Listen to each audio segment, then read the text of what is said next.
Hello friends, welcome again. Mix test class 13 है आज, ठीक है। और ये मिक्स टेस्ट है हमारा 04, मतलब आपसे पहले 3 मिक्स टेस्ट हो चुके हैं। और आपको इससे पहले की जो भी क्लासेस देखनी है वो आप देख सकते हैं, सारी की सारी प्ले लिस्ट में अच्छे से मौजूद है। ओके, ठीक है। तो फिर स्टार्ट करते हैं आज की क्लास। फिजिक्स, केमिस्ट्री, बायो तीनों के मिक्स क्वेश्चंस करने की कोशिश करेंगे। ओके, चलिए question number 1 question number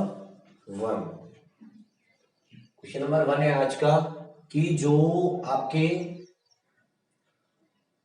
fats होते हैं, फैट्स आर, क्वेश्चन है वसा होती हैं नंबर 1 कीटोन्स, वसा कीटोन होती हैं। सेकेंड बी ऑप्शन है, बी ए बी ऑप्शन है वसा ईस्टर होती हैं, ईस्टर, ठीक है।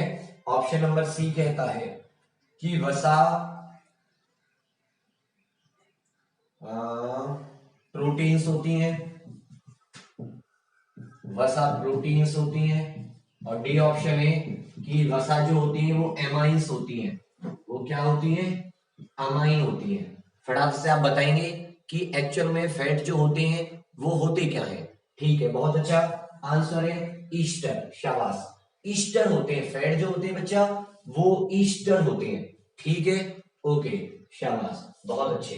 क्वेश्चन नंबर सेकंड जल्दी जल्दी करने की कोशिश करेंगे जिससे आपका कम समय में हम ज्यादा से ज्यादा क्वेश्चंस कर पाए। क्वेश्चन नंबर सेकंड कहता है कि glycerol glycerol and fatty acids, glycerol and fatty acids are components of are components of dash. क्या कहा गया है कि ग्लिसरॉल ग्लिसरॉल व फैटी अम्ल जो होते हैं, ग्लिसरॉल व फैटी अम्ल डैश के अवयव होते हैं, डैश के अवयव होते हैं। आपके ऑप्शन हैं triglycerine, option number B है ट्राई ग्लिसराइड, क्या कर रहे हो। तो ऑप्शन नंबर सी है मोनो हाइड्राइड, और ऑप्शन नंबर डी है नोटा, नन ऑफ दीज। क्या कहा गया है आपसे कि जो ग्लिसरॉल और फैटी एसिड होते हैं वो किसके कंपोनेंट होते हैं? ट्राईग्लिसरीन, ट्राईग्लिसराइड, मोनोहाइड्राइड, या इनमें से कोई नहीं। किसके अवयव होते हैं? अच्छे से देख लीजिएगा एक, ओके, अच्छे से इसको देख लीजिएगा तब आपको थोड़ा सा समझ में आएगा। फिर भी आप थोड़ा सा गलत जा रहे हो, आपने ध्यान नहीं दिया है। आंसर होगा ट्राईग्लिसराइड। मैंने ग्लिसरीन जैसी तो वही बात ही नहीं कही थी सुबह, मैंने आपको ट्राईग्लिसराइड कहा था। मैंने कहा था ना कि जो ग्लिसरॉल और 3 फैटी एसिड मिलकर क्या बनाते हैं? ट्राईग्लिसराइड बनाते हैं, ना कि ट्राईग्लिसरीन। ओके, रीन नहीं था वहां पे बच्चा, वहां पे आइड था, ट्राईग्लिसराइड था, ठीक है। Thank you very much. Second question आप लोगों का ठीक हुआ, शाबाश। नेक्स्ट क्वेश्चन आता है क्वेश्चन नंबर 3। क्वेश्चन नंबर 3 आता है कि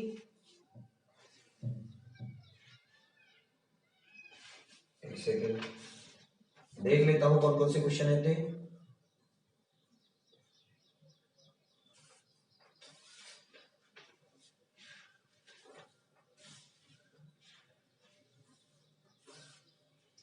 सिस and trans cis and trans isomers, cis and trans isomers are shown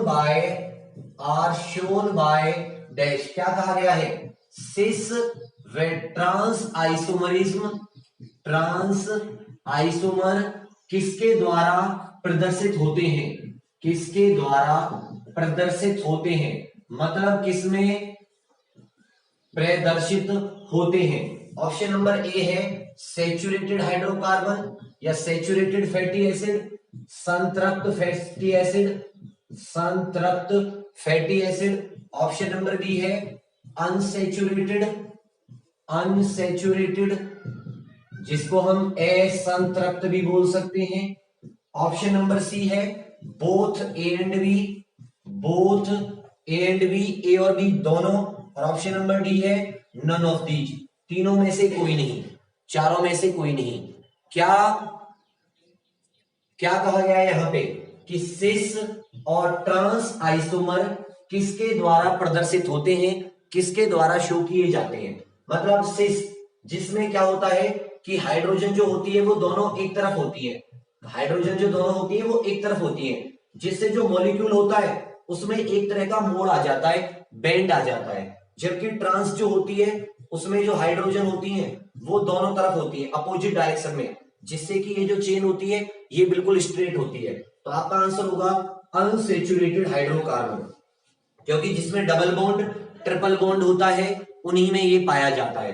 तो सिस और ट्रांस, सिस कौन सा होता है जिसमें हाइड्रोजन एक तरफ होती है, और ट्रांस कौन सी होती है जिसमें हाइड्रोजन अपोजिट साइड में होता है। सेम जीएस है हर एक कॉम्पिटिशन के लिए, हर एक कॉम्पिटिशन में सेम प्रकार की जीएस आती है, किसी में थोड़ी डायरेक्ट आती है, किसी में थोड़ी घुमा घुमा के आती है। क्वेश्चन नंबर 4 आपके सामने है। क्वेश्चन नंबर 4,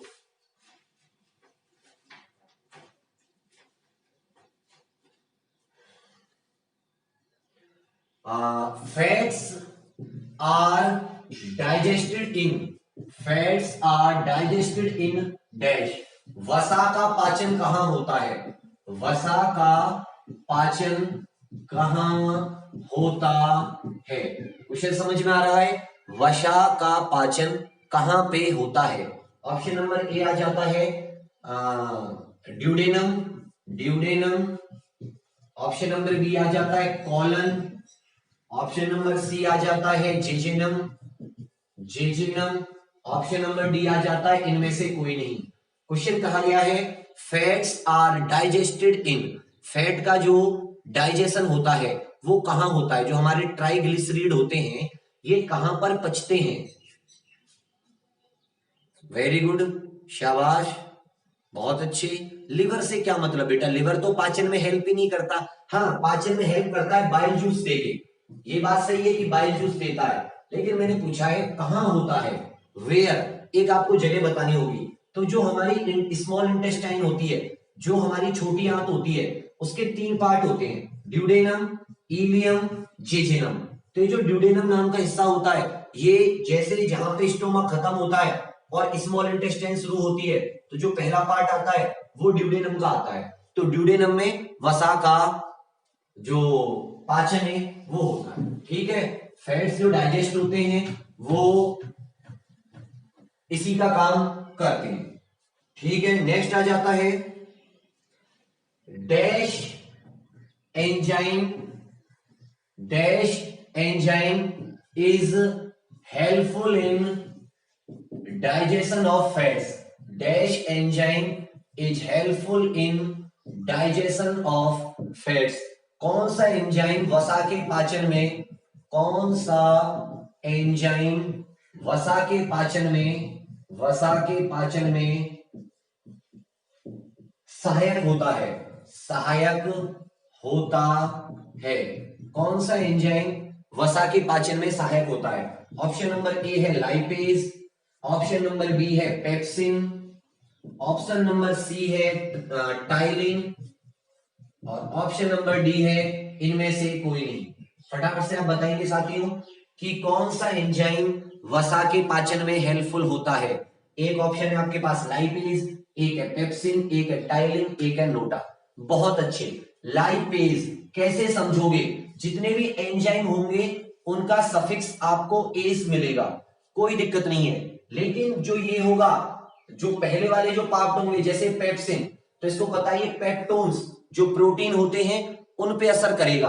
तो याद रखिएगा कि जिस पे वो असर करता है एंजाइम, शुरुआत का जो हिस्सा होता है, शुरुआत के वर्ड्स वो उसी को दिखाते हैं। तो लिप फॉर लिपिड्स, लिप माने यहाँ पे क्या हो रहा है लिपिड, और आपको पता है फैट जो होते हैं वो लिपिड का ही एक हिस्सा होते हैं, तो हम इसको क्या कहेंगे लाइपेज। जो लाइपेज नाम का एंजाइम होता है ये वसा के पाचन में हेल्प करता है। पेप्सिन प्रोटीन्स के, पेप्सिन पचाता है प्रोटीन्स, स्टोमक में निकलता है जो हमारा गैस्ट्रिक जूस होता है, जो हमारे पेट का रस होता है। टाइलिन ये हमारे माउथ में निकलता है, हमारे सलाइवा में होता है। जो हमारी राल होती है उसमें स्टार्च को पचाने का काम करता है। किसको पचाने का काम करता है? स्टार्च को पचाने का काम करता है, कार्बोहाइड्रेट को। वेरी गुड, शाबाश, बहुत अच्छे। क्वेश्चन नंबर 5 हो गए कंप्लीट, बहुत अच्छे जा रहे हैं आप लोग। Question number 6, question number 6,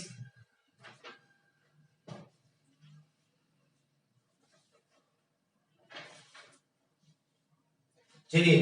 dash hormone signals, dash hormones signals the cell signals the body to release, देखना क्वेश्चन क्या है, energy from fatty acids, energy from fatty acids in emergency, in emergency. Question क्या कहा गया है कि आपातकाल में, आपातकाल में डैश हार्मोन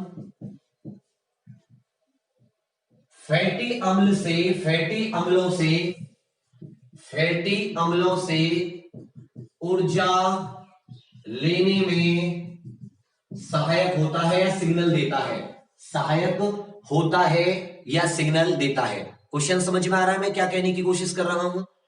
कि कौन सा हार्मोन होता है जब आपके शरीर में ग्लूकोज की कमी हो जाती है, एनर्जी की कमी होती है, तो वो हार्मोन आपको सिग्नल देता है, बॉडी को सिग्नल देता है कि भाई आप इसका इस्तेमाल कीजिए, फैटी एसिड्स का। Insulin, option number C cortisol, cortisol, option number D है NOTA, none of these. Glucagon, insulin, cortisol या इनमें से कोई नहीं। 12 बजे से होती है बच्चा जी ये क्लास, समझ में आ रहा है ना मेरा क्वेश्चन बाबू मैं क्या कहने की कोशिश कर रहा हूं? कौन सा हार्मोन होता है जब हमारे शरीर में इमरजेंसी में, देखो मैंने एनर्जी की बात कही है, एनर्जी की बात कही है, चलो आप कंफ्यूज हो जाओगे, मुझे कोर्टिसोल को हटा देना होगा और यहां पे लिख देता हूं कोई और हार्मोन, ग्लूकागोन, इंसुलिन, या चलो एक टेस्टोस्टेरोन लिख लेता हूं, टेस्टोस्टेरोन, इसको लिख देता हूं, कंफ्यूजन थोड़ा सा कम हो जाएगा। तो आपका आंसर होगा ए, ग्लूकागोन। मान लो जब हमारे ब्लड में ग्लूकोज की मात्रा कम हो जाती है, किसकी मात्रा हो जाती है कम? ग्लूकोज की मात्रा, मतलब आप खाना वाना नहीं खा रहे हो, कार्बोहाइड्रेट मतलब उसमें सफिशिएंट मात्रा में नहीं ले रहे हो, तो बच्चे एक हार्मोन निकलता है, ये भी पेनक्रियास से निकलता है, जिस तरह इंसुलिन पेनक्रियास से निकलता है। और जो जब ग्लूकोज ज्यादा बढ़ जाता है आपकी ब्लड में तो इंसुलिन निकलता है ग्लूकोज को कंट्रोल करने के लिए, और ग्लूकागोन जब ग्लूकोज कम पड़ जाता है तब निकलता है, बॉडी को सिग्नल दे देता है, और बॉडी क्या करती है, जो आपके अंदर ट्राइग्लिसरीड बॉडी में होते हैं फैटी एसिड, उनको तोड़ के एनर्जी ले लेती है। ठीक है ना, क्लियर है? चलिए शाबाश, इनको तोड़ के एनर्जी ले लेती है। चलिए नेक्स्ट आ जाता है 6 हो गए। क्वेश्चन नंबर 7, क्वेश्चन नंबर 7 करता है dash diseases are commonly associated, are commonly associated with intake of fats and lipids, fats and lipids। क्या कहा गया है?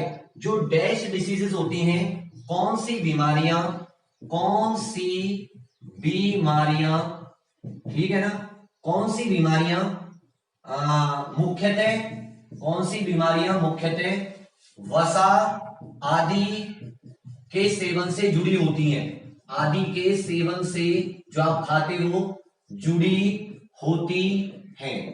ठीक है, कौन सी बीमारियां होती हैं जो इससे जुड़ी होती हैं? ऑप्शन नंबर ए आता है दोस्तों आपकी neurological diseases, neurological diseases, neurological समझते हैं ना, जो तंत्रिका तंत्र की डिसीज होती हैं, जो आपके जो दिमाग वाली जो नर्वस सिस्टम होता है उसकी डिसीजेस होती हैं। ऑप्शन नंबर बी आता है न्यूरोलॉजिकल हो गया। ऑप्शन नंबर बी आता है हार्ट डिसीजेस, हृदय संबंधी बीमारियां। ऑप्शन नंबर सी आता है मस्कुलर डिसीजेस, मस्कुलर डिसीजेस मांसपेशियों से संबंधित बीमारियां, जो मांसपेशियां होती हैं। और ऑप्शन नंबर डी आता है नोटा, इनमें से कोई नहीं।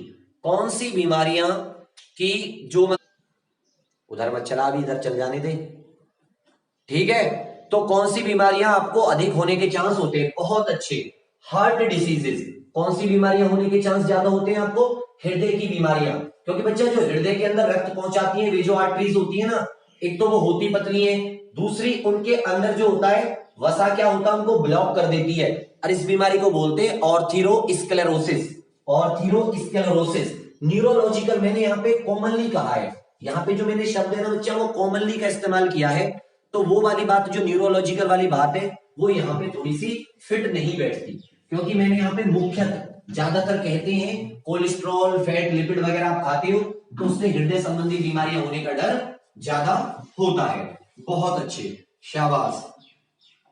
चलिए विच ऑफ द फॉलोइंग, विच, ये तो मैंने अभी आपको कराया नहीं है, एक सेकेंड, बता, इसको कर लेते हैं। Dash hormone is responsible for, dash hormone is responsible for electrolyte balance, electrolyte balance in body, electrolyte balance in body. कौन सा हार्मोन हमारे शरीर में इलेक्ट्रोलाइट बैलेंस को बनाए रखता है? इलेक्ट्रोलाइट बैलेंस को, इलेक्ट्रोलाइट बैलेंस बनाए रखता है। ऑप्शंस है आपके सामने, A for cortisol, cortisol, B माने एल्डिस्ट्रोन, एल्डिस्टिरोन, ठीक है। ऑप्शन नंबर सी आ जाता है टेस्टोस्टेरोन, ऑप्शन नंबर डी आ जाता है इंसुलिन। कौन सा हार्मोन आपके शरीर में इलेक्ट्रोलाइट बैलेंस, क्वेश्चन आता है सर ये इलेक्ट्रोलाइट बैलेंस क्या होता है? तो बच्चा देखो, आपके शरीर में कुछ फ्री रेडिकल्स होते हैं जैसे सोडियम, पोटेशियम, ये आयंस होते हैं। किसी का काम नर्वस सिस्टम को ऐड मतलब हेल्प करना होता है, एड करना होता है, किसी का काम कुछ और मस्कुलर कॉन्ट्रैक्शन वगैरह होता है। तो ये जो हार्मोन होते हैं, ये जो होते हैं, ये आप नमक वगैरह के साथ लेते हो, मिनरल्स के रूप में शरीर के अंदर लेते हो, तो क्या होता है कि कभी इनकी मात्रा ज्यादा बढ़ जाती है तो जो हमारी किडनी होती है वो इनकी ज्यादा सफाई करने लगती है, समझ रहे हैं ना। कभी क्या क्या होता है कि इनकी कमी पड़ जाती है तो हमारी जो किडनी है इनको रीएब्सॉर्ब करने लगती है, क्लियर है ना। तो यहां से आ जाता है आपका एल्डिस्टेरोन। जो एल्डिस्टेरोन हार्मोन होता है ये हमारी बॉडी में इलेक्ट्रोलाइट बैलेंस बनाने के लिए हेल्पफुल होता है, ठीक है ना। थैंक यू, ये समझ में आ रहे हैं ना चीजें, क्वेश्चन अच्छे हैं और भगवान करे कि आपके एग्जाम में भी आने वाले ही क्वेश्चन होते हैं। तो भैया जो टॉपिक हम कराते हैं उसको मैं आपको क्वेश्चंस के रूप में भी क्लियर कराता हुआ चलता हूं, ठीक है ना। चलिए नेक्स्ट आ जाता है dash is furrow form of vitamin D2। Question क्या कह रखा है कि dash is the furrow form of vitamin D2। तो ऑप्शन नंबर ए आ जाते हैं इसका अर्गो स्टिरॉल, ठीक है, ergosterol. Option number B आ जाता है cholesterol,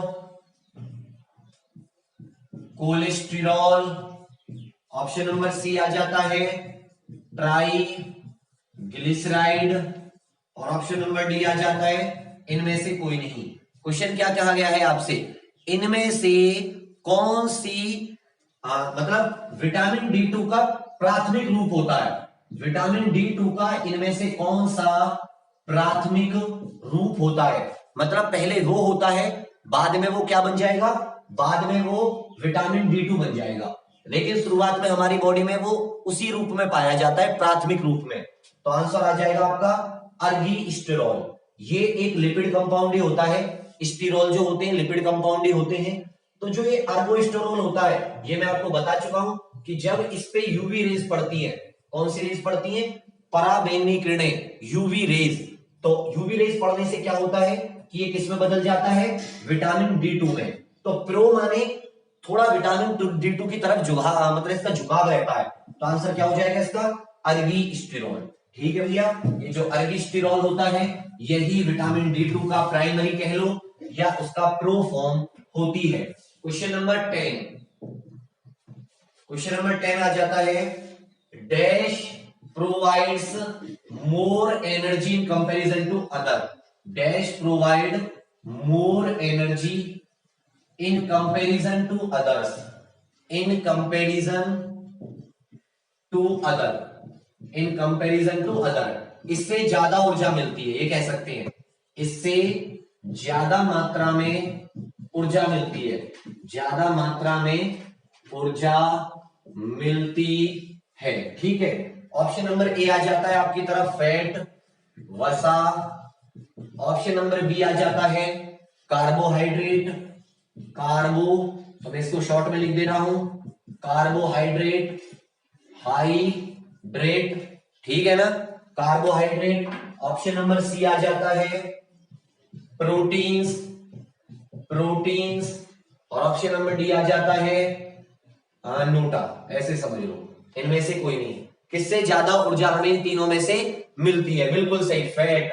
9 kilo calorie, 9 kilo calorie, इसको 1 किलो कैलोरी को लगभग 38 किलो जूल भी कह सकते हो अगर इसको जूल में लें तो। ठीक है, तो 9 किलो कैलोरी ऊर्जा मिलती है कार्बोहाइड्रेट से लगभग डबल, कार्बोहाइड्रेट से लगभग डबल। हाँ, ये जल्दी पचे आता है वो बात अलग है, लेकिन कार्बोहाइड्रेट से लगभग डबल ऊर्जा हमें किससे मिलती है, फैट से मिलती है, वसा से मिलती है। शाबाश, बहुत अच्छे। तो ये 10 क्वेश्चंस आज हमारे बायोलॉजी के होंगे। अब 10 क्वेश्चंस हम केमिस्ट्री की करने की कोशिश करते हैं। ठीक है, पहले फिजिक्स में कर लेते हैं, केमिस्ट्री के तो हमने उस दिन भी किए थे। आज जो हमारे फिजिक्स का टॉपिक रहेगा वो रहेगा इंपॉर्टेंट इंस्ट्रूमेंट्स, इंपॉर्टेंट इंस्ट्रूमेंट्स। तो सबसे पहले स्टार्ट करते हैं और आप थोड़ा सा बताते रहिएगा। Option number A altimeter, altimeter. Option number B आ जाता है anemometer, anemometer. Option number C आ जाता है बैरोमीटर। सारे करा दूंगा 10 क्वेश्चंस में जितने भी इंपॉर्टेंट है। ऑप्शन नंबर डी आ जाता है कैलोरीमीटर, कैलोरीमीटर। ठीक है, आपको बताना है कि क्या ये सही है। ठीक है, तो अल्टीमीटर ये आपको सही से बताने हैं कि एक्चुअल में इसमें हाइट नापी जाती है, हाइट किसमें, जैसे एरोप्लेन कितनी ऊंचाई पे उड़ पा रहा है, हाइट वगैरह नापी जाती है एल्टीमीटर। इसको मैं भी ट्रिक से भी बता दूंगा। एनीमोमीटर वायु की शक्ति कह लो या गति कह लो, मतलब velocity of wind, velocity of wind, वायु की शक्ति या गति, या सिंपल कह सकता हूं वायु की गति, इसको कह सकता हूं ऊंचाई। ठीक है, अल्टीमीटर जिस तरह ये इंग्लिश में लिखा हुआ है इसी तरह ये हिंदी में भी नापा जाता है। बैरोमीटर में आ जाता है आपका वायुमंडलीय दाब, एटमॉस्फेरिक प्रेशर, एटमॉस्फेरिक प्रेशर, वायुमंडलीय दाब, वायुमंडलीय दाब। और बच्चा इसमें आ जाता है ऊष्मा, हीट, हीट नापने के लिए ऊष्मा। तो आपको बताना है कि इसमें से कौन सा इनकरेक्ट है, इनमें से कौन सा इनकरेक्ट है। बिल्कुल सही, अल्टीमीटर। भाई आप किसी बहुत ही ऊंचाई पे होते हो, अल्टीमेट ऊंचाई पे कहते हैं ना, अल्टीमेट ऊंचाई पे तो आ जाएगा अल्टीमीटर। किसको नापने के काम आता है, हाइट, ऊंचाइयों को, जैसे कि एरोप्लेन। इसी का एक दूसरा भैया होता है फेथोमीटर, जो गहराइयों को नापने के काम आता है। Option number B anemometer, anemometer, any movement. देखो इसको मैं ऐसे लिखूंगा तो कुछ ऐसे कर दूंगा ना, एनी मूवमेंट। हवा क्या है, किसी भी मूवमेंट पे हवा चल सकती है, किसी भी मूवमेंट पे हवा बदल सकती है।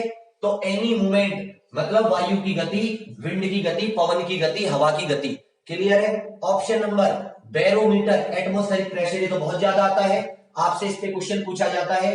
अगर बैरोमीटर की जो सुई है वो अचानक से गिर जाए, अचानक से गिर जाए पूरी तरीके से, तो मौसम कैसा होगा, आंधी आएगी, मौसम शांत रहेगा, कोई बदलाव नहीं होगा, या इनमें से कोई नहीं। तो आपको पता है कि बैरोमीटर दिखाता है एटमॉस्फेरिक प्रेशर, और अगर किसी इलाके का प्रेशर हो गया बहुत ज्यादा कम, प्रेशर क्या हो गया बच्चा, कम, जब कम प्रेशर है तो आसपास से उस कम प्रेशर की जगह को भरने के लिए, उस खाली स्थान को भरने के लिए, क्योंकि प्रेशर कब कम होगा, जब वहां पे हवा नहीं रहेगी तो आंधी आएगी, हवा बहुत तेज गति से इस तरफ मूव करेगी, और जब हवा बहुत स्पीड से चलती है तो उसे क्या कहते हैं, तूफान, स्टॉर्म, बारिश आने की, तूफान आने की संभावना रहती है। तो इसलिए कैलोरीमीटर ऊष्मा नापता है। तो इसका मतलब ये चारों के चारों ऑप्शंस आपके एकदम करेक्ट है, कोई भी इनमें से गलत नहीं है। बच्चा मैं हिंदी में ही बताने की कोशिश कर रहा हूं, थोड़ा सा एक बार समझने की कोशिश कीजिए। ये तो देखो, इनको बोलूंगा भी ऐसे, अगर आप इनको हिंदी में भी लिखोगे ना तो ये ऐसे ही बोले जाएंगे, अल्टीमीटर, एनीमोमीटर, बैरोमीटर, कैलोरीमीटर, इस तरीके से। ठीक है, ये हो गया क्वेश्चन नंबर 11। अब आ जाता है क्वेश्चन नंबर 12। क्वेश्चन नंबर 12, हालांकि क्वेश्चंस कम है लेकिन हर एक ऑप्शन भी आपको बताया जा रहा है, तो इसका मतलब आपके 4 टाइम्स इसके क्वेश्चंस करेक्ट हो रहे हैं हर एक क्वेश्चन से। ठीक है, चलिए यहां तक हो गया। उसके बाद में आ जाता है आपका chronometer. Chronometer, chronometer, chronometer, option number B आ जाती है। Crescograph, crescograph, crescograph, option number C आ जाता है इसमें। क्रायोमीटर, क्रायोमीटर, ठीक है, ऑप्शन नंबर डी आ जाता है इसमें।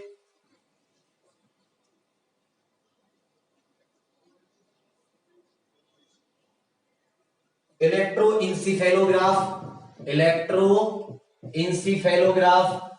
इंसिफेलोग्राफ, जिसे आप ईईजी कहते हो, ईईजी। अब क्वेश्चन आ जाते हैं किस किस के मीटर को, मतलब 0 डिग्री के आसपास टेम्परेचर को, 0 डिग्री के आसपास के टेम्परेचर को नापने के काम आता है क्रायोमीटर। ठंडे, बहुत ज्यादा ठंडे टेम्परेचर को ईईजी। ब्रेन वोल्टेज जो होते हैं, ब्रेन पोटेंशियल जो होता है, जो हमारे दिमाग में पोटेंशियल डिफरेंस होता है, या जो हमारे का मस्तिष्क का विभव होता है, मस्तिष्क का विभव, जो हमारे दिमाग के वोल्टेज होते हैं, दिमाग में जो न्यूरॉन्स होते हैं इलेक्ट्रिकल सिग्नल जनरेट करते हैं, उनको नापने के लिए।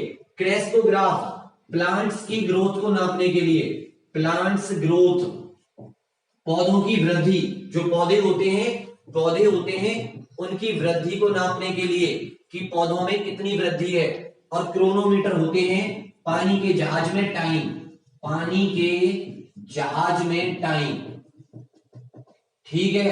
क्रोनोमीटर से जो शिप होते हैं उसमें टाइम वगैरह नापा जाता है। आप बताइए इसमें से कौन से सही है, कौन से गलत है। काम कीजिए, आप बात ही कर लीजिए, मैं इसको बंद कर दूं, है? आप पढ़ लीजिए, एक दूसरे से बात मत कीजिए प्लीज। अच्छी बात है, आप पढ़िए, फटाफट से बताइए क्या इसमें सारे के सारे सही हैं।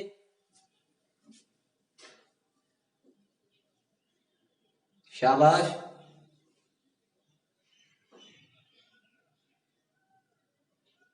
बहुत अच्छे, वेरी गुड, सारे के सारे करेक्ट है। क्रोनो, देखो क्रोनोलॉजी, थोड़ा सा दिमाग भी लगाते हैं। क्रोनोलॉजी, क्रोनोलॉजी क्या होती है? किसी भी समय को आप बिल्कुल सही से लिख रहे हो, फर्स्ट साल, दूसरी साल, तीसरी साल, चौथी साल, अगर आप कंटिन्यू सीरीज में किसी टाइम को लगा रहे हो तो आपका सिंपल आ जाएगा क्रोनोलॉजी, क्रोनो। तो क्रोनो से समझ में आ जाता है कि ये किसी समय से जुड़ा हुआ है, टाइम से जुड़ा हुआ है, कोई दिक्कत नहीं है। सेकंड, क्रेस्कोग्राफ, प्लांट्स ग्रोथ, जो पौधों में वृद्धि होती है कि पौधा कितना बढ़ गया, कितना नहीं बढ़ा, उसको कौन नापता है? क्रेस्कोग्राफ। क्रायोमीटर, 0 डिग्री के आसपास के टेम्परेचर, याद रखिएगा ये बहुत क्वेश्चन आता है। क्रायोस्फेयर किससे संबंधित है? क्रायोस्फेयर, तो जो बहुत ही लेस टेम्परेचर पर, कम तापमान की बातें होती हैं, वो सारे के सारे क्या होते हैं? क्रायोस्फेयर में आ जाती है। ईईजी, जिस तरह से इलेक्ट्रोकार्डियोग्राफ होता है ना, जो हमारे हार्ट की गति को नापता है, ईसीजी, इसी तरह हमारे दिमाग की जो विभव होता है, पोटेंशियल नापने के लिए जो चीजें आती हैं, उसे उसका नाम होता है इलेक्ट्रोइंसिफेलोग्राफ, ईईजी। क्लियर है? उसे हम क्या कहते हैं? ईईजी। क्वेश्चन नंबर 12 कंप्लीट हो गया। ये सारे के सारे अपने आप में बिल्कुल ही सही।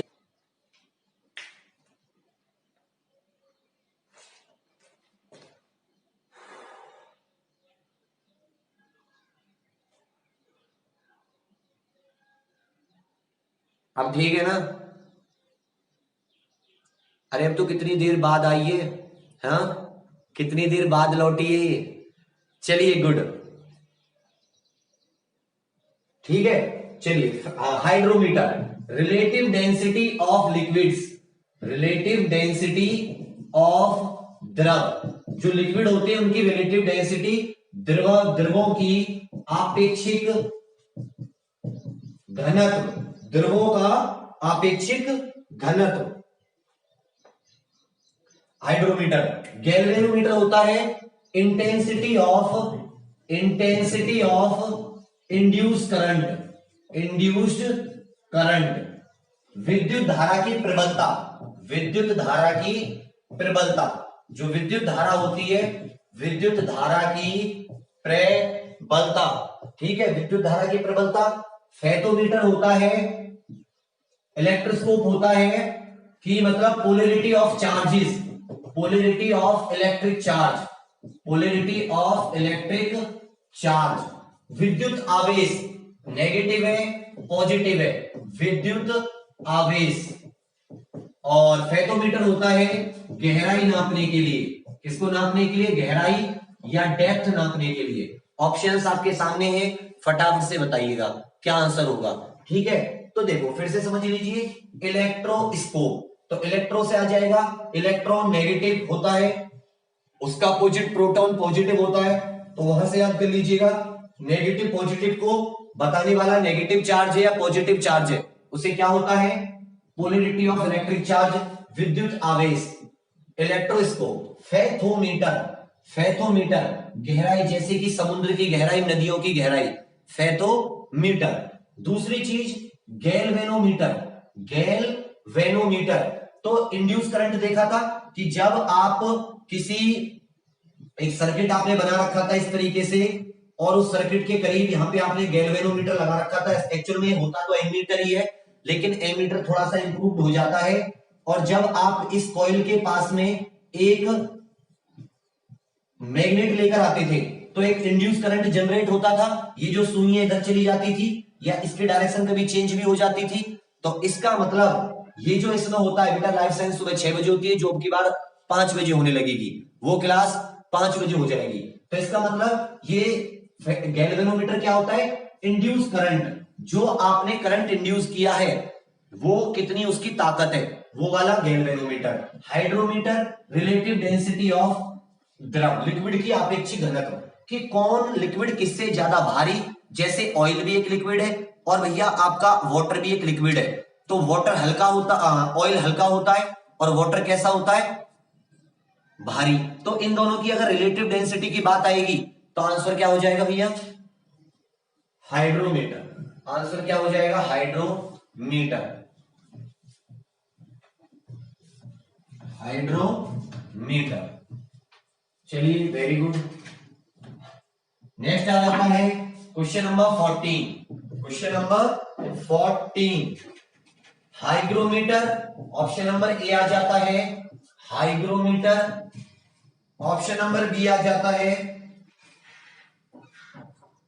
Lactometer, lactometer, option number C आ जाता है manometer, manometer, option number D आ जाता है ओडोमीटर, ओडोमीटर, ओडोमीटर, ओडोमीटर। ठीक है भैया, तो इसका लिखते हैं pressure of gases, pressure of gases, manometer वहां गैसों, गैसीय दाब, गैसीय दाब। Lactometer purity of milk, purity of milk, ठीक है आवाज ना करें, दूध में दूध की शुद्धता, दूध की शुद्धता, प्योरिटी ऑफ मिल्क। हाइग्रोमीटर होता है, हाइग्रोमीटर होता है relative humidity, humidity of atmosphere, humidity आर्द्रता, वायुमंडलीय आर्द्रता, ठीक है। और ओडोमीटर होता है speed of vehicles, speed of vehicles, बताइए कौन सा इनकरेक्ट है? वाहनों की गति, वाहनों की गति, वाहनों की गति, वाहनों की गति, फटाफट बताइए। हाइग्रोमीटर ह्यूमिडिटी, आर्द्रता। लैक्टोमीटर, तो लैक्टो से तो तुरंत ही समझ जाना चाहिए, लैक्टेज, लैक्टोज, ये सब किससे संबंधित है? मिल्क से संबंधित है। आगे आ जाता है मैनोमीटर, प्रेशर ऑफ गैसेस, और लास्ट है ओडोमीटर, स्पीड ऑफ। अब बताइए इसमें कौन से? भाई वाह, कितने ही बहुत जबरदस्त तुम लोग पढ़े हो हैं। कौन सा इनकरेक्ट है इसमें? एक दो को छोड़ के सारे के सारे आंसर आप लोग गलत कर रहे हो, ठीक है। ये ओडोमीटर स्पीड ऑफ व्हीकल्स नहीं नापता है, ये पहियों ने कितनी दूरी तय की है, ये डिस्टेंस को मेजर करता है, ये दूरी को मेजर करता है कि जो पहिए होते हैं वाहनों के, गाड़ियों के, उन्होंने कितना डिस्टेंस ट्रेवल किया है टायर्स ने। यहां तो स्पीड लिखी हुई है, स्पीड तो स्पीडोमीटर नापता है? जबरदस्ती तुम लोग सारे के सारे करेक्ट बता रहे हो। स्पीड ऑफ व्हीकल्स नहीं होगा इसका, वो स्पीडोमीटर का काम है। ओडोमीटर का काम होता है, क्योंकि आपको पता है 2πr, इसके जो एक चक्कर की जो पेरीमीटर होता है उसके हिसाब से नापता है ओडोमीटर। तो अब ये करेक्ट है, पहले ये इनकरेक्ट था, ठीक है। थोड़ा सा ध्यान से दिया करो आप लोग, ऐसे आंसर मत किया करो, ये तो कितने इजी है, इसमें से क्वेश्चन आता है, क्वेश्चन जरूर आएगा आपको इसमें से, जो ये फिजिक्स के इंपॉर्टेंट इंस्ट्रूमेंट्स होते हैं, ठीक है। चलिए नेक्स्ट आ जाता है ऑप्शन नंबर, क्वेश्चन नंबर कौन सा था? 15 था या 16 था? क्वेश्चन नंबर 15 होगा। चलिए, pyrometer, pyrometer, pyrometer, pyrometer, option number A आ जाता है। ऑप्शन नंबर बी आ जाता है rain gauge, rain GAUGE, rain gauge, rain gauge. Option number C आ जाता है seismograph, seismograph, seismograph. Option number D आ जाता है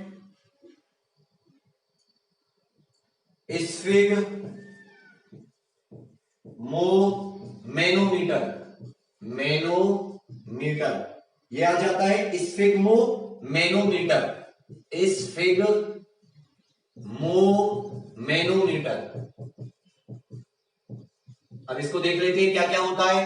पायरोमीटर, उच्च ताप, हाई टेम्परेचर, हाई उच्च तापमान, ठीक है, हाई टेम्परेचर। रेनगोज,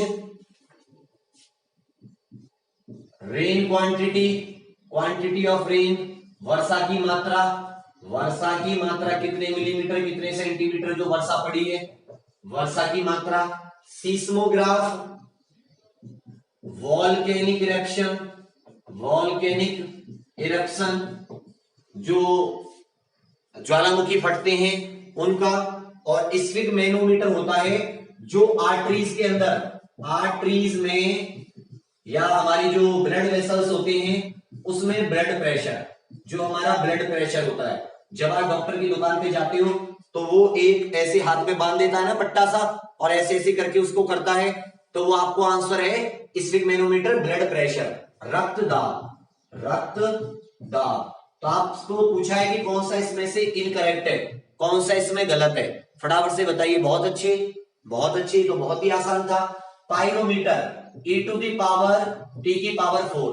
क्या होता है कि जो किसी चीज से ऊष्मा जो निकलती है, जो ऊष्मा का विकिरण होता है, एनर्जी का रेडिएशन होता है, वो टेम्परेचर की पावर 4 के डायरेक्टली प्रोपोर्शनल होता है। स्टीफन का नियम है, स्टीफेंस लॉ, ठीक है।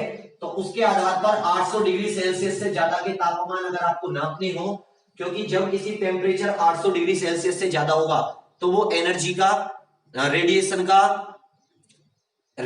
छोड़ेगा, रिलीज करेगा, और इस आधार पर, स्टीफेन के नियम के आधार पर, ई जो होता है, एनर्जी जो रिलीज होती है वो डायरेक्टली प्रोपोर्शनल होती है टेम्परेचर की पावर 4 के। तो ये उच्च तापमान हाई टेम्परेचर नापने के काम आता है। ऑप्शन नंबर ए सही है। रेन गॉज, कितनी रेन की क्वांटिटी है, कितने सेंटीमीटर मिलीमीटर, आप अखबार में पढ़ते होंगे, ये भी बिल्कुल ठीक है। ऑप्शन नंबर सी सीस्मोग्राफ, तो सीस्मोग्राफ तो भैया ये करता है कि कितना भूकंप आया, अर्थक्वेक, अर्थक्वेक, अर्थक्वेक जो भूकंप आता है, वाइब्रेशंस होती हैं अर्थ में, उसको नापता है। तो ये आपका इनकरेक्ट है, आप सही हो गया।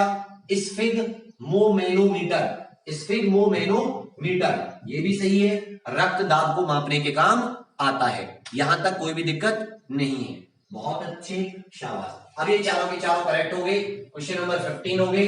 क्वेश्चन नंबर 16, कुछ क्वेश्चंस अब ले लेते हैं या इसी को कंप्लीट कर लेते, इसी को कर लेते हैं एक बार। क्वेश्चन नंबर 16 वरना रह जाएंगे। क्वेश्चन नंबर 16 और कुछ इंपॉर्टेंट बच गए हो तो उनको लिख लेते हैं।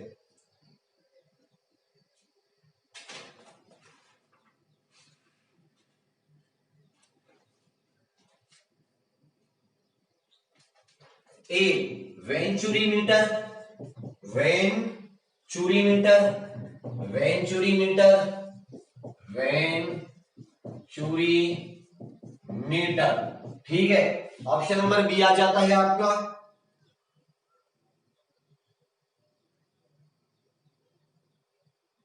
वेंडीग्राफ generator, Van de Graaff generator, Van de Graaff generator, C आ जाता है।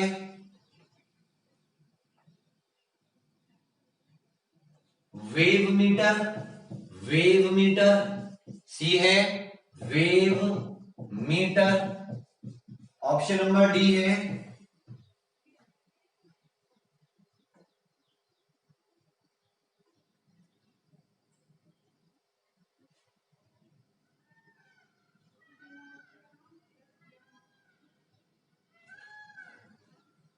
एक सेकेंड,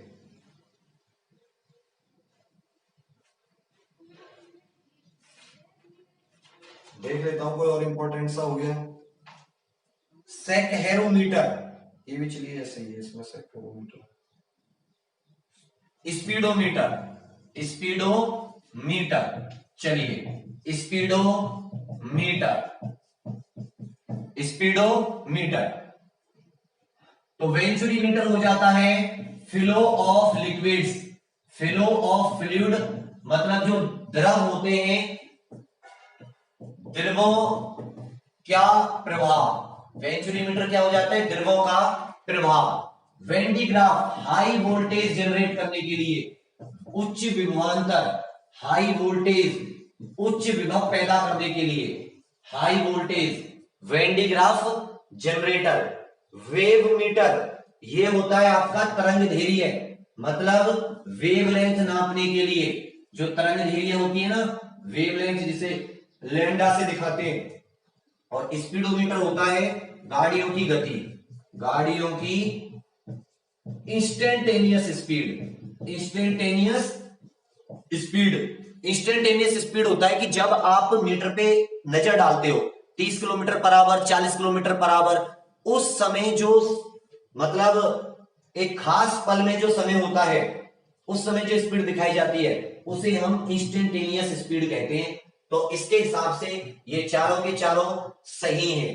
वेंचुरीमीटर लिक्विड्स या फ्लूइड्स का flow, Van de Graaff generator high voltage, wave meter wavelength, और स्पीडोमीटर जो गाड़ी वगैरह होती है, व्हीकल्स होती हैं, उनकी इंस्टेंटेनियस स्पीड।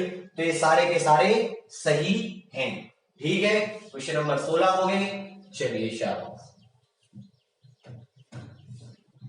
कुछ अब देख लेते हैं। क्वेश्चन नंबर 17 केमिस्ट्री से जुड़ी हुई चीज है।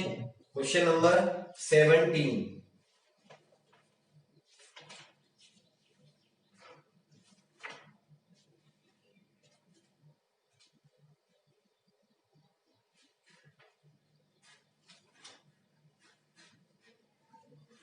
चलिए कुछ गैस लॉज आपको बता देता हूं, थोड़ा सा याद होगा तो शायद आप इसका आंसर दे पाओगे, ठीक है। V is inversely proportional to reciprocal of pressure. जो वॉल्यूम होती है वो प्रेशर के इनवर्सली प्रोपोर्शनल होती है। जो वॉल्यूम होती है किसी गैस की, जो आयतन होता है उसके दाब का व्युत्क्रमानुपाती होता है। क्या होता है? और अगर इसको आप शॉर्टन करोगे तो आ जाएगा P1V1 इक्वल टू P2V2। ये किसका नियम है? कुछ याद करोगे तो शायद आपको याद आएगा। बॉयल्स लॉ, बी है Charles law, Charles law. Option number C होगा प्रेशर लॉ, प्रेशर लॉ। और ऑप्शन नंबर डी होगा इनमें से कोई नहीं, इनमें से कोई नहीं। बताइए कि वॉल्यूम जो आयतन होगा is directly proportional to, is inversely proportional to pressure. P1V2 equal to P2V2, P1V1 equal to P2V2। बताइए फटाफट क्या होगा इसका? इसका आंसर क्या होगा? Boyle's law. ये बॉयल्स लॉ का ही एक स्टेटमेंट है कि जो किसी स्थिर ताप पर जब क्या होता है, टेम्परेचर, देखो इसमें वॉल्यूम और प्रेशर की बात है तो कांस्टेंट क्या रहना चाहिए यहां पर? टेम्परेचर। तो आपको पता है ना कि कोई भी चीज जो बॉयल होती है, कुछ मैंने ट्रिक बताई थी बहुत दिनों पहले कि कौन सी, अगर कोई चीज बॉयल होती है, बॉयल, बॉयल होने का मतलब समझती है ना, कोई चीज उबलती है, उबलने पर क्या होता है? टेम्परेचर कांस्टेंट रहता है। तो मैंने यहीं से बताया था बॉयल्स लॉ, बॉयल्स लॉ। अगर कुछ याद हो तो याद है ना, एक ट्रिक बताई थी बहुत दिनों पहले, वहीं से कांस्टेंट टेम्परेचर, टेम्परेचर पे बॉयल होता है, याद हो तो। ठीक है, बॉयल्स लॉ, शाबाश, बहुत अच्छे। क्वेश्चन नंबर 17 हो गया।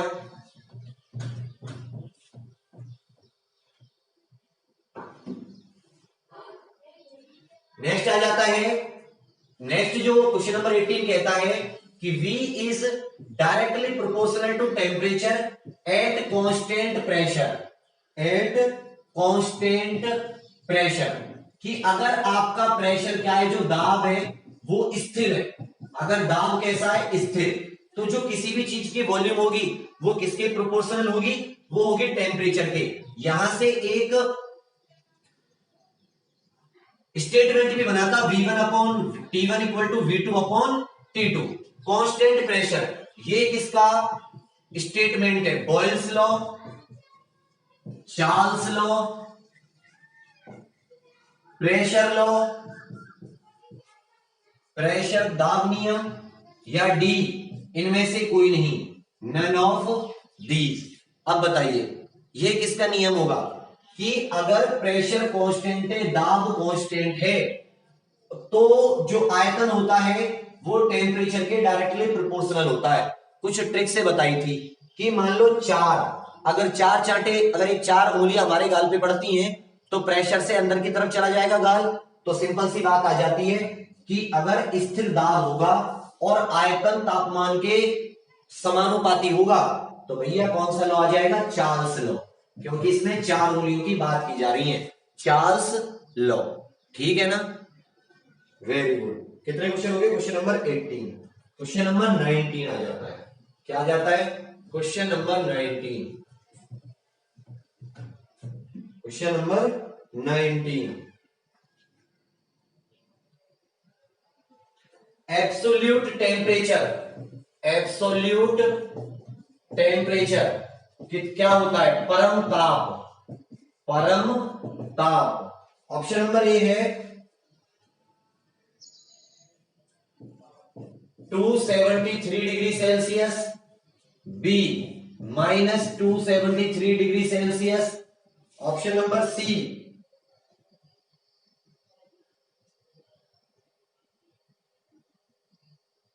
37 degree Celsius, option number D इनमें से कोई नहीं। परम ताप इसमें से क्या होता है? परम ताप,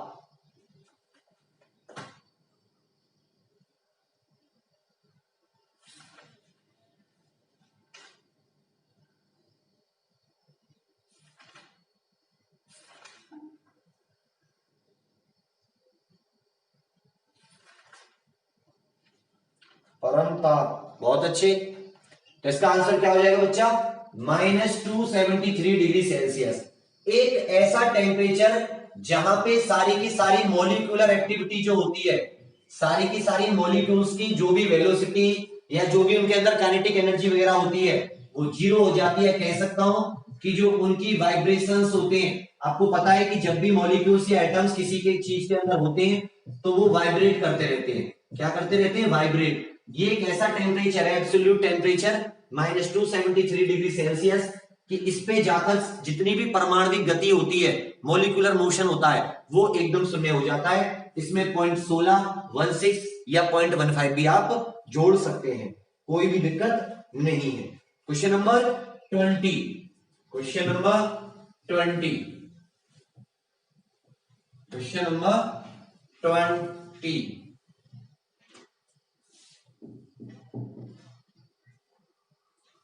आपको रिलेशन बताना है, which of the following is correct, which of the following is correct बताना है आपको। A, velocity equal to lambda upon frequency. Option number B, frequency equal to lambda upon velocity. Option number C है velocity equal to lambda into frequency. Option number D है इनमें से कोई नहीं। आपको इसमें से सही कौन सा फॉर्मूला सही है या कौन सा रिलेशन इसमें से सही है, ये आपको बताना है। ये आपको याद होगा कि ये v से 4 वेलोसिटी है, वेलोसिटी माने वेग, डी ये जो लैम्डा है ये आपको दिखाता है वेवलेंथ अर्थात तरंग धैर्य, फ्रीक्वेंसी ये दिखाता है आवृत्ता, आवृत्ति अर्थात बारंबारता, फ्रीक्वेंसी। आपको पता है, आपको बताना है इसमें से कौन सा सही होगा। बिल्कुल सही, ऑप्शन आपका सही है सी, वेलोसिटी इक्वल टू ये लैम्डा इंटू फ्रीक्वेंसी। कुछ इसमें दिमाग लगाने की ज्यादा जरूरत नहीं है, सिंपल सा फॉर्मूला होता है, अगर आपने बचपन से पढ़ा होगा कि डिस्टेंस क्या होता है? Speed into time. डिस्टेंस क्या होता है? Speed into time. एक वेव एक बार में जो डिस्टेंस ट्रेवल करती है, ये पूरी वेव है, एक ऊपर का क्रेस्ट, एक नीचे का ट्रफ, ऊपर का उठान नीचे का, तो ये जो डिस्टेंस होता है इसे हम किसमें नापते हैं? लैम्डा। इसे क्या बोलते हैं? वेवलेंथ। ठीक है भैया, तो ये तो डिस्टेंस हो गया।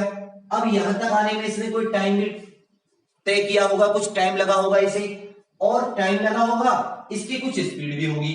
तो बच्चा टाइम में और फ्रीक्वेंसी में रिलेशन होता है, frequency equal to 1/t। Frequency क्या होती है? 1/t। अगर अब हमें t की वैल्यू निकालनी है तो क्या हो जाएगा? यहां पे t इक्वल टू 1/f, एक दूसरे से क्रॉस मल्टीप्लाई हो जाएगी। डिस्टेंस की जगह मैंने क्या लिख दिया? लैम्डा। ठीक है भैया, स्पीड मेरी क्या हो गई? वेलोसिटी। स्पीड की जगह मैं वेलोसिटी लिख सकता हूं, कोई दिक्कत नहीं है। टाइम क्या हो गया मेरा? 1/फ्रीक्वेंसी। ये डिवाइड में है, दूसरी तरफ आ जाएगा, क्या हो जाएगा? मल्टीप्लाई। तो velocity equal to lambda into frequency. वहां से फॉर्मूला आया है, कोई हमने अपने घर में नहीं बनाया, बिल्कुल सही है, कोई टेंशन ही नहीं है। समझ में आ रहा है नहीं आ रहा है? वेरी गुड, शाबाश। तो बेटा इस तरीके से ये 20 क्वेश्चंस आपके अभी मैं करा पा रहा हूं, क्योंकि लिखने में इस समय टाइम लग रहा है। भगवान से प्रार्थना करता हूं जल्दी से कुछ अच्छा हो जाए, तो शायद, क्योंकि वो बात सही है कि टेक्नोलॉजी के सहारे आपका टाइम बचेगा और हम ज्यादा से ज्यादा क्वेश्चंस कर पाएंगे। तो अभी आप बताइए कि आपके 20 में से कितने क्वेश्चन सही निकले? ये क्वेश्चंस तो 20 थे, ये क्वेश्चंस तो बिजॉय तुम बहुत देर से क्या मैरिज और सेटल कर रहे हो, पढ़ लो पहले, कुछ बन जाओ, तब सब ज्ञान बांट रहा बाबू। क्या बताया मैंने कि क्वेश्चंस तो 20 थे, लेकिन हर एक में 4-4 ऑप्शंस थे, ये भी आपको ध्यान देना होगा। तो क्वेश्चंस बेशक कम थे, लेकिन अगर इन्हें देखेंगे ना बच्चा तो ये बहुत ज्यादा माने जाएंगे। मोर देन 60 क्वेश्चंस तो होंगे, ठीक है ना? मोर देन 60 क्वेश्चंस तो होंगे ही, ठीक है। चलिए, तो इस तरीके से आप लोगों ने बहुत अच्छे से, आज थोड़ी क्वालिटी भी सही आ रही है, जैसे भी आ रही है, थोड़ी बहुत बीच में प्रॉब्लम हुई थी। और हाँ, एक बात जरूर, आप जो भी नए आए हैं वो चैनल को सब्सक्राइब एक दूसरे को बताया कीजिए, आप ही का है, आप ही लोगों ने कराया है। दूसरी चीज, जो क्वेश्चंस नहीं आए हैं, अब वो वाली बात नहीं आएगी कि आप पे नहीं आ रहा, आप तो किसी भी तरीके से अब आपको 100 मतलब 100% फुल मार्क्स लाने हैं। अब मार्क्स घटने नहीं चाहिए। अब बहुत दिन हो गए। अब कहते हैं ना, एक तो पहले आपने स्विमिंग सीखी, फिर आपने स्विमिंग खुद प्रैक्टिस की, और अब आप एक टॉप के स्विमर बन चुके हो, अच्छे तैराक बन चुके हो, तो अब आप पे गलतियां शोभा नहीं देती। वो कहते हैं ना, अब्दुल कलाम जी कहते हैं कि बच्चों के हाथ, जब बच्चे बड़े हो जाते हैं तो पेंसिल की जगह पेन दे दिया जाता है। कभी सोचा है क्यों दे दिया जाता है? क्योंकि जो आप गलतियां करते हो, अब उन्हें मिटाने का समय नहीं मिलेगा आपको। गलती तो गलती, ठीक है ना। चलिए फिर ख्याल रखिएगा अपना बहुत अच्छे से। कल की क्लास कोशिश करेंगे। अभी हालांकि मुझे सेटलमेंट के चक्कर में दिल्ली जाना पड़ेगा आज, तो मैं वो देख रहा हूं कि अगर मैं रात तक लौट आता हूं तो हम लोग सुबह 5 बजे रखेंगे क्लास, 5 बजे सुबह, ठीक है। और ये जो 12 बजे वाली क्लास है, इसको भी मैं सुबह की सोच रहा हूं, लेकिन अभी सोमवार से देखेंगे, ठीक है भैया।